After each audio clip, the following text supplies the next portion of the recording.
Selamat berjumpa kembali anak-anak yang terkasih. Salam sehat, salam sejahtera. Anak-anak yang terkasih, pada pembelajaran yang lalu kita telah diajak untuk mendalami tema Allah sumber keselamatan yang sejati. Bahwa tidak ada lain keselamatan di luar Allah. Hari ini kita masih mempelajari bab 3. Bagian yang kedua yaitu iman sebagai tanggapan atas karya keselamatan Allah. Bagi orang beriman dalam hidupnya, manusia mengalami bahwa Allah senantiasa hadir, menyapa, membimbing perjalanan hidupnya. Nah, Allah yang selalu hadir, Allah yang selalu memperkenalkan dirinya, Allah yang selalu menyapa dan mengundang manusia, menuntut manusia untuk menanggapinya. Dari pengalaman ini terkandung dua dimensi. Dimensi yang pertama, bahwa Allah senantiasa menghubungi manusia, menyapa manusia, dan memperkenalkan diri kepada manusia dengan berbagai macam cara. Nah, pernyataan diri Allah, baik dalam wujud sabda maupun tindakannya itu, dimaksudkan agar manusia mengenal dan percaya kepadanya. Yang kedua, pernyataan diri Allah itu ditanggapi oleh manusia dengan berbagai macam cara. Nah, pernyataan diri Allah inilah yang disebut dengan wahyu. Sedangkan tanggapan terhadap manusia, tanggapan manusia terhadap Allah inilah yang disebut iman. Anak-anak yang terkasih, secara lebih singkat, bahwa proses pernyataan diri Allah kepada manusia dalam menyampaikan rahasia kehendaknya, dalam menyampaikan rencana karya keselamatannya, inilah yang disebut dengan wahyu. Sedangkan tanggapan manusia atas pernyataan diri Allah, inilah yang disebut dengan iman.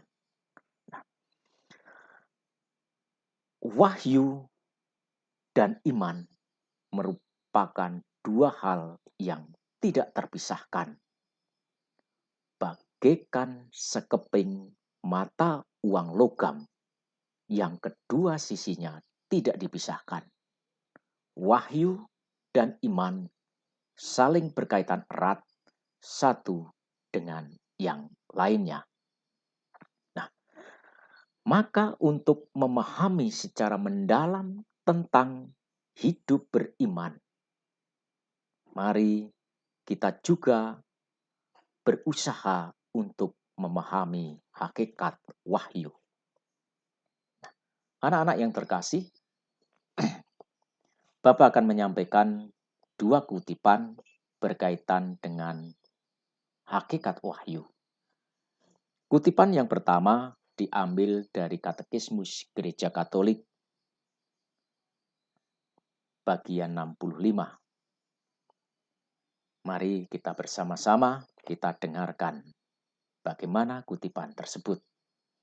Setelah pada zaman dahulu Allah berulang kali dalam berbagai kesempatan berbicara kepada nenek moyang kita dengan perantaraan nabi-nabi, maka pada zaman akhir ini Ia telah berbicara kepada kita dengan perantaraan anaknya, Kristus, Putra Allah yang menjadi manusia, adalah sabda Bapa yang tunggal, sempurna, dan tidak ada taranya.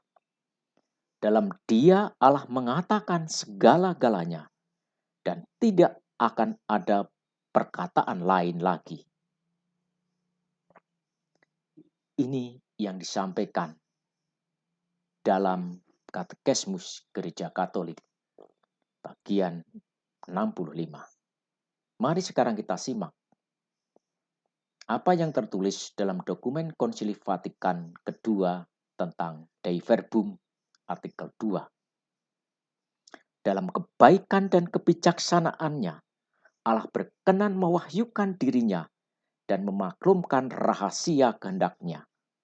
Berkat rahasia itu, manusia dapat menghadap Bapa melalui Kristus, Sabda yang menjadi daging dalam Roh Kudus, dan ikut serta dalam kudrat ilahi. Nah, anak-anak yang terkasih, dari dua kutipan tersebut menjadi sangat jelas bagi kita bahwa wahyu adalah Allah sendiri yang penuh kelimpahan cinta kasih-Nya menyapa manusia, berbicara dengan manusia, dan berhubungan secara pribadi dengan manusia. Allah menyapa manusia. Allah yang menyapa manusia dengan penuh cinta kasih, menyampaikan kebaikan dan rencana karya keselamatannya, menuntut manusia untuk menjawab dan menanggapi kebaikan Allah tersebut. Jawaban atas sapaan Allah inilah yang kita sebut dengan iman. Anak-anak yang terkasih, marilah kita bersama-sama untuk melihat apa yang tertera dalam Katekismus Gereja Katolik artikel 150. Iman adalah ikatan pribadi manusia dengan Allah dan sekaligus tidak terpisahkan dari itu. Persetujuan secara bebas terhadap segala kebenaran yang diwahyukan Allah. Sebagai ikatan pribadi dengan Allah dan persetujuan terhadap kebenaran yang diwahyukan Allah, iman Kristen berbeda dengan kepercayaan yang diberikan kepada seorang manusia, menyerahkan diri seluruhnya kepada Allah dan mengimani secara absolut apa yang ia katakan adalah tepat dan benar. Sebaliknya adalah sia-sia dan salah memberikan kepercayaan yang demikian kepada seorang makhluk. Katekismus Gereja Katolik artikel 150. Nah, anak-anak yang terkasih, setelah kita memahami wahyu dan kita mendengarkan tentang hakikat iman dari kutipan Katekismus Gereja Katolik maupun dari dokumen Konsili Vatikan kedua tentang Dei Verbum tersebut, maka menjadi jelas bagi kita bahwa makna beriman adalah sebagai berikut. Beriman tidak hanya sekedar tahu atau sekedar percaya, tetapi berani melakukan apa yang diketahui dan dipercayai. Dengan kata lain, beriman kepada Allah berarti menyerahkan diri secara total kepada kehendak Allah. Nah, anak-anak yang terkasih, penyerahan diri secara total itu muncul berdasarkan keyakinan bahwa Allah pasti akan memberikan dan melakukan yang terbaik bagi manusia. Yang dikehendaki Allah semata-mata kebahagiaan dan keselamatan manusia. Penyerahan diri secara total tersebut memungkinkan manusia tidak tawar-menawar, apalagi memaksakan kehendak sendiri. Menjadikan manusia tidak ragu-ragu atas kehendak Allah. Menjadikan manusia bisa berkata, terjadilah padaku menurut kehendakmu. Nah, anak-anak yang terkasih, iman kepada Allah, iman yang merupakan relasi dengan Tuhan, akan lebih nyata jika manusia memberikan jawaban atas panggilan Allah tersebut berupa tindakan yang nyata. Penyerahan diri secara total kepada Allah hendaknya tidak hanya berhenti sebatas pada pengetahuan teoritis, melainkan tampak dalam cipta, dalam rasa, dan karsa kita. Iman kita kepada Allah harus terwujud nyata dalam perbuatan. Penyerahan diri kita kepada Allah harus nampak dalam kata-kata, sikap, maupun perbuatan kita sehari-hari.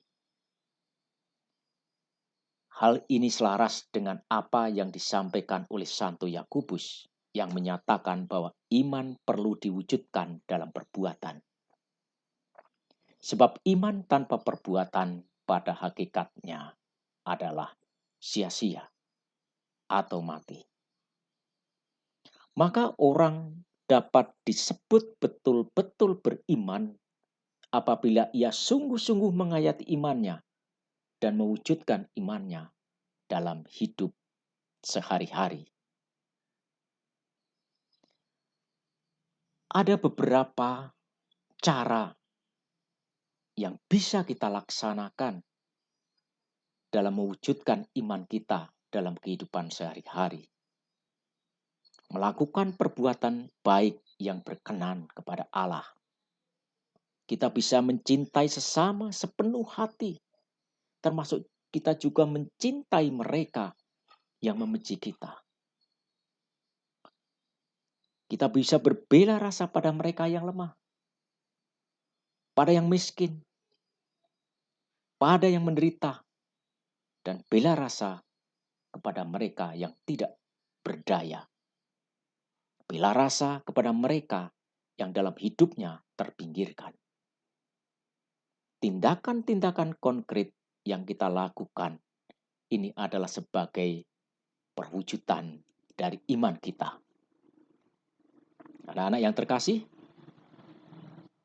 semoga melalui pembelajaran ini kita semakin disadarkan bahwa iman yang kita miliki, iman kita kepada Allah, iman yang merupakan relasi pribadi kita dengan Tuhan, dapat kita wujudkan dalam kehidupan sehari-hari.